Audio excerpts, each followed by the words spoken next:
Bonjour, bienvenue dans Hommes et Pouvoir, l'émission des hommes de pouvoir qui n'ont pas peur des femmes de pouvoir.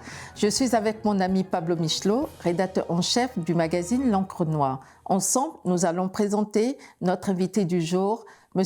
Gervais Lohembé, délégué du préfet du Loiret et de la région Centre Val-de-Loire. Gervais, vous êtes délégué, je disais tout à l'heure, vous êtes délégué du préfet du Loiret et de la région Centre Val-de-Loire en France. Quand je dis femmes et pouvoir, quelle est la première image qui vous vient en tête? Femme de pouvoir, c'est élever un enfant. Parce que la femme a ce grand pouvoir que de pouvoir et d'être en capacité d'abord de donner la vie et d'accompagner dans la vie un enfant. Alors, que signifie pour vous le mot pouvoir? Pour moi, c'est un état d'esprit pour réaliser quelque chose. J'ai toujours espéré et souhaité ne pas être un spectateur de mon temps. Donc voilà, comme vous pourrez le constater, j'ai, à travers un certain nombre de prises de position, tenté de ne pas être un passif et tenté d'avoir ce pouvoir-là, de faire des choses à mon temps. Cela à travers la vie associative, à travers les enfants, j'en ai eu 4, à travers mes filleuls, j'en ai eu 12, et à travers les différentes fonctions que j'ai exercées, que j'exerce encore ici ou là. Bonjour Gervais. Bonjour Pablo. Bonjour. Alors, en milieu politique, avez-vous noté une différence dans l'exercice du pouvoir selon si on est une femme ou un homme? Je pense je pense qu'il y a quand même une différence, hein, il faut le dire. Je crois qu'il y a de la part des femmes plus de loyauté. Et plus de loyauté d'une part, et puis elles sont beaucoup moins accrochées aux faux semblants, hein, aux honneurs, etc. Elles sont assez cash, les femmes, généralement, au pouvoir. Selon votre point de vue, quelle stratégie les femmes devraient-elles mettre en place pour accéder aux instances du pouvoir? Oser davantage et rêver. Oser davantage, parce que très souvent, elles n'osent pas. Elles sont assez pragmatiques, et ce qui fait que souvent, elles voient comment ça se réalise directement, et d'où la nécessité de rêver, c'est-à-dire à un moment donné de se dire d'accord, de façon pratique, mais allez, imaginons un peu les choses autrement. Comment on pourrait faire? Et oser, parce que il se dit souvent que derrière la plupart des grands hommes, ou les hommes qui réussissent, et même ceux qui ne réussissent pas, rassurez-vous, il y a une femme. Donc, de temps en temps, il est bon. Ah oui, il y a tout un tas de grandes femmes derrière des hommes ratés aussi. Hein. Absolument. Donc, oui, je pense qu'elles devraient oser davantage. Et est-ce que les hommes pourraient les aider ou d'une quelque manière? Oui, les hommes pourraient les aider effectivement en étant plus matures. Je vais peut-être vous surprendre. En étant plus mature, c'est-à-dire en comprenant que de temps en temps, laisser la place ou faire monter une femme, comme les femmes le font souvent avec les hommes, c'est bien pour tout le monde. C'est bien pour cette femme-là qui va prendre des responsabilités, qui va monter, mais c'est également bien pour les deux. Cet homme-là qui a fait monter et qui parfois reste dans l'ombre. Et rassurez-vous, généralement, elles s'en souviennent hein, qu'il y a aussi derrière toute grande femme qui a réussi un homme. Parce que nous avons cette fâcheuse habitude, voyez-vous, dans notre société de vouloir séparer les choses. Et cette difficulté-là, qui s'est caractérisée d'ailleurs par au moment de la Renaissance, cette volonté de vouloir spécifier, d'expliquer, de disséquer, de définir les choses, nous a amené à vouloir préciser. En vouloir préciser, on a divisé. Du coup, au lieu de parler, par exemple, d'un groupe, d'un duo, d'un couple, on parle de l'homme et de la femme. Non, on pourrait parler, allons-y, d'un couple, c'est-à-dire monsieur, madame, ou bien des compagnons, pacsés ou pas, ou des amis, hommes ou femmes, qui font quelque chose ensemble. Et l'exigence de définir les choses, de la précision, fait qu'à un moment donné, on va être précis en disant « Non, c'est tel homme qui a fait. » Oui, mais il n'aurait pas pu le faire sans tous ceux qui sont derrière. Et vice-versa. Vous avez profité du temps de pause de la Covid pour pouvoir écrire un livre sur votre Congo natal. Donc, en plus de votre chapeau politique, institutionnel, vous êtes écrivain aussi. Et j'aimerais savoir pourquoi sur le Congo et quel message vous avez voulu faire passer à travers ce livre. Parce que je suis originaire du Congo, je me suis souvent, et je me définis encore toujours comme un Orléanais. Je suis d'Orléans, parce que j'y vis depuis une quarantaine d'années.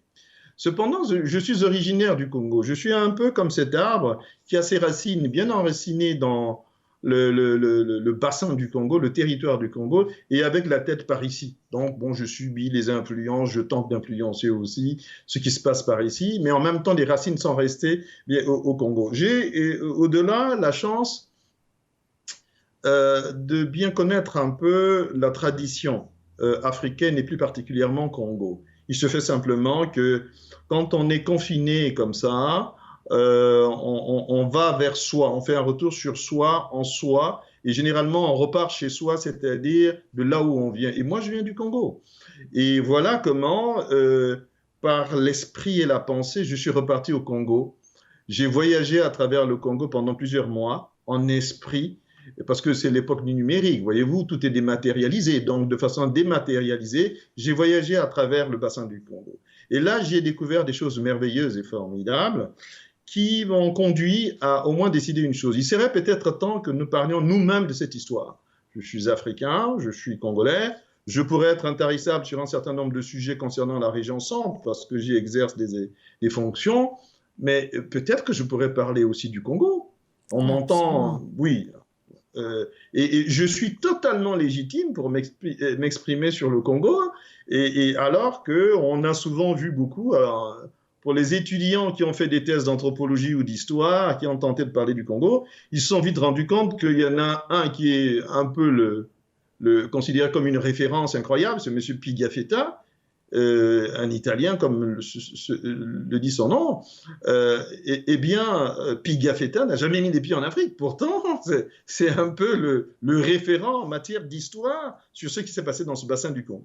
C'est pour ça que j'avais pensé qu'il était temps que, d'une part, j'en parle, et j'étais totalement légitime, sans être historien de formation. J'ai suffisamment lu, suffisamment voyagé dans cette partie du monde pour pouvoir en parler, mais surtout parce que je me suis rendu compte que ce territoire du Congo est un territoire splendide. C'est-à-dire que sans le bassin du Congo, le visage du monde pourrait être en lui-même changé. Prenez un exemple, le film Tarzan, ou la bande dessinée Tarzan, elle a lieu au Congo avec Tarzan et Jane, ça se passe au Congo. Vous voyez par exemple Apocalypse Now, ce film qui a fait autant de succès, inspiré d'une histoire au Congo. Le fleuve lui-même, le fleuve Congo, le plus profond au monde, le deuxième le plus puissant du monde, celui qui a la plus grande variété de poissons au monde et qui a le plus beau poisson du monde. Ça ne vient pas de moi, hein. Ce sont des éléments que l'on trouve qui montrent que finalement, au-delà de la filmographie, la cinématographie, vous avez des choses. Quand le général de Gaulle veut lancer son appel pour proposer l'indépendance aux Africains, eh ben, il va à Brazzaville. Et quand on doit lever des troupes pour venir libérer la France, ça se passe à Brazzaville, à telle enseigne que le siège des compagnons de la libération est à Brazzaville. La compagnie SFR, Société française de radioélectronique, est née au Congo entre Pointe-Noire et Brazzaville. Donc, il y a tout un tas de choses comme ça qui interpellent suffisamment pour dire que et si nous étions un tout petit peu moins égoïstes? Parce que le problème aujourd'hui des Africains, c'est qu'ils gardent un peu trop souvent leurs histoires, leur patrimoine, leur savoir pour eux. Je pense que l'Europe, l'Occident a suffisamment donné de leur histoire pour qu'eux aussi apprennent aux autres leur histoire. Donc, en fait, ça ne dépend que de nous, en fait. Oui, ça dépend de chacun de nous. Si nous prenons le temps et la peine d'interroger nos voisins, nos parents, nos amis, et peut-être aller regarder dans l'histoire, on pourrait découvrir des choses fantastiques. Regardez, Radio France Internationale, RFI, est né au Congo, à Brazzaville. Qui le sait? Personne. C'est né au Congo. C'était d'abord Radio Brazzaville, qui deviendra plus tard Radio France Internationale. Mais je peux vous citer plein de choses comme ça, où on voit que c'est quand même pas si mal, pourquoi on ne le dit pas? Quelle est la place de la femme, notamment de la femme africaine, par rapport à l'humanité que vous avez notée dans le bassin du Congo? Mais la place de la femme est fondamentale dans cela. C'est pour ça qu'au début de mon propos, je n'ai pas voulu suivre cette manie, cette méthode que nous avons, nous, en Europe, en Occident, de vouloir séparer les deux. Il n'y a pas d'un côté les activités de la femme et de l'autre les activités de l'homme. Je reviendrai certainement à la fin de mon propos, mais il y a une chose sur laquelle la femme, elle nous dépasse de loin et elle pose ça dès le départ. Du coup, nous, on n'a même pas possibilité de lutter avec elle. Quels que soient les diplômes que vous aurez, quelles que soient les fonctions que vous aurez, il y a une chose que vous êtes incapable de faire quand vous êtes un homme, c'est donner la vie. La femme peut donner la vie. Et tout enfant a été le tout petit garçon d'une mère, d'une femme. Donc, toutes les gesticulations qu'on peut avoir, eh bien, c'est une femme qui était à l'origine. Sur ces mots, nous allons marquer une petite pause et nous revenons dans quelques instants.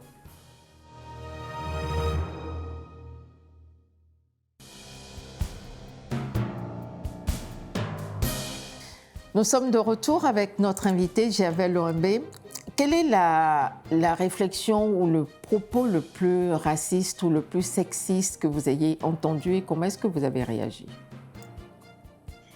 Oui, c'est d'entendre, mais qu'est-ce qu'elle deviendrait sans nous? Ou bien qu'est-ce qui deviendrait ces gens-là sans nous? Comment ai-je réagi? Par l'indifférence. Voilà, par l'indifférence. Et puis surtout, ce que je me suis efforcé jusqu'à ce jour de faire, c'est de poser des actes et qui permettent à ceux-là même de se confronter à leurs propres bêtises. Très bien. Justement, en parlant de poser des actes, quels sont les actes que la communauté noire pourrait poser pour changer le rapport de force? Il faut qu'ils osent. Ils doivent oser, d'une part, et surtout éliminer un trait de caractère qui leur pose le plus gros problème, sur lequel on reviendra certainement, c'est l'humilité, l'excès de l'humilité. Et quand vous demandez à quelqu'un comment ça va, même quand ça va très bien, il dit comme ci, comme ça. Qu'est-ce que vous faites dans la vie? Je me débrouille. Alors qu'il a un grand poste, il se débrouille très bien. Enfin, ça marche bien, il dit je me débrouille. Non, il faut oser dire ça va bien, je suis patron, je fais ceci, je fais cela. Et très souvent, ce trait de caractère nous fait du mal parce que ça permet aux autres de nous marcher dessus. Et que vous inspire le mouvement Black Lives Matter? Ça m'inspire qu'aujourd'hui, nous avons acquis cette maturité-là pour exprimer le dégoût. Et là, c'est pas on le savait on connaissait les choses. Hein. Si vous plongez dans l'histoire, vous verrez que on a souvent fait les enfants entre nous, hommes noirs, hommes blancs, etc. Mais il était bien à un moment donné, solennellement, de manifester que nous savons bien que la vie des uns et des autres compte et qu'on ne peut plus se vautrer dans ce genre d'ignominie. Donc, voilà, c'est bien pour l'humanité, c'est bien pour tout le monde. Est-ce qu'il y a des liens dans vos écritures avec ce mouvement-là, dans vos écrits? Ben, il se fait que le hasard veut que mon fils qui vit aux États-Unis ait été interrogé par le Figaro ou bien une grande... Bon, donc oui, j'ai quelque chose. Mais par rapport à mes écrits aujourd'hui, non, je pose des actes. C'est-à-dire que aujourd'hui, par exemple, je suis gouverneur du Lions dans mon district et de ce point de vue, des choses sont faites. J'ai créé un club, j'ai fondé un club Lions qu'on appelle Orléans Nouvelle-Orléans, où les fondateurs et les 3/4 aujourd'hui de ce club sont afro-français, sont d'origine africaine tout en étant tous de nationalité française. Très bien. Et d'ailleurs, comment peut-on se procurer votre livre, en fait? Il peut être sur Internet, il y a, en tapant l'adresse aucongo.fr, en un seul mot. Il y a aussi chez Kindle et puis chez Amazon, on peut le trouver. Et puis il y a un certain nombre d'informations sur Internet actuellement, en tapant ou mon nom, mon prénom, ou tout simplement aucongo.fr. Donc, quelle est la phrase, la citation qui vous inspire le plus ou qui illustre le plus vos engagements? On ne peut aller bien loin dans la vie si l'on ne commence pas par faire quelque chose pour quelqu'un d'autre. Donc, soit. C'est une citation de Melvin Jones, le fondateur du Lions Club. OK. OK. Si un jour vous pourriez changer le monde, vous commenceriez par quoi? Donner de l'eau gratuitement à tout le monde. De l'eau, l'essentiel. OK. Oui, je viens d'un pays, le Congo, qui est un fleuve, c'est de l'eau, et tout le monde n'a pas d'eau. Okay. Et aujourd'hui, beaucoup de guerres sont dues à la recherche de l'eau, même si on ne veut pas le dire. L'eau, c'est la vie. OK. Si vous étiez chef d'État, homme ou femme, lequel seriez-vous? Je serais moi.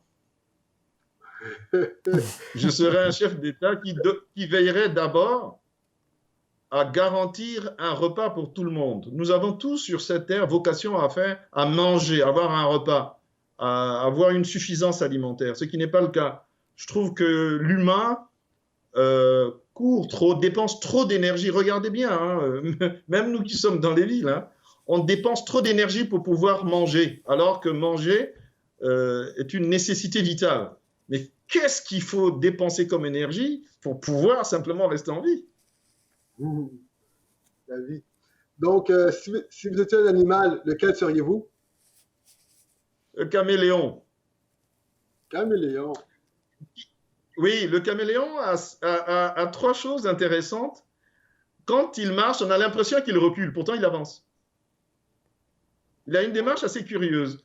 La deuxième chose, c'est que, et la première d'ailleurs que je devrais dire, c'est son mimétisme, cette capacité qu'il a à s'adapter au milieu. Il se confond dans le milieu. Okay. Et quand il regarde, il se fixe un objectif, il avance, il ne retourne jamais la tête à gauche, à droite, au centre, à l'est, à l'ouest pour regarder, il déplace juste son œil.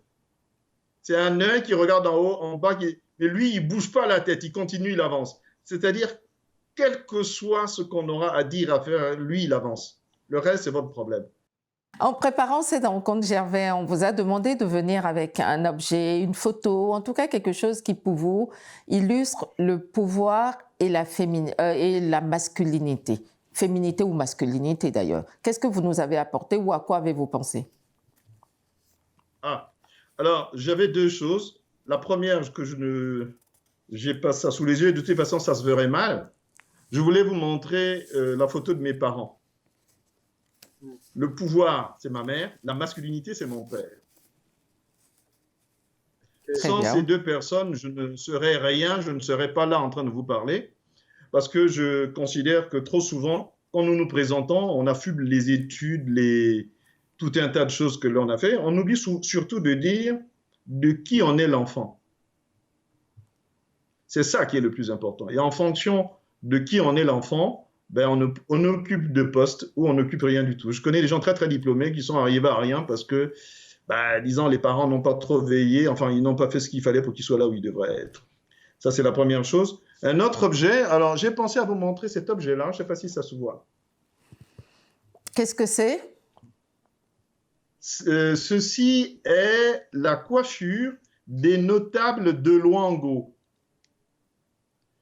Voilà. Okay. Il se fait qu'au moment où je vous parle, le mercredi dernier a eu lieu l'inhumation du roi de Luango au Congo et qu'un certain nombre de monarques africains sont allés s'incliner et j'appartiens à la lignée de ce monsieur et pour lui rendre hommage, je dis que le pouvoir c'est ça aussi, ce pouvoir ancestral, ce pouvoir lignagère que nos ancêtres ont eu, que nous n'avons presque plus aujourd'hui, mais que nous avons gardé par le savoir que nous avons de cette tradition. On entend souvent dire que les femmes qui ont du pouvoir ont dû sacrifier quelque chose pour y arriver. Est-ce qu'il y a des hommes? Puis si oui, est-ce que vous avez sacrifié quelque chose pour vous accaparer du pouvoir? je serais tenté de dire le pouvoir, il est en nous, hein. On l'exprime à un moment donné, et on le révèle, mais le pouvoir, il est en chacun de nous. Et c'est en cela que nous devons, justement, quand on croit, c'est un peu comme une graine qu'on met dans le sol. C'est pas nous qui insufflons le pouvoir à cette graine de donner des fruits. Il avait déjà ce pouvoir. Maintenant, on va mettre de l'eau, on va mettre du soleil, de l'engrais, et puis à ce moment-là, il se révèle.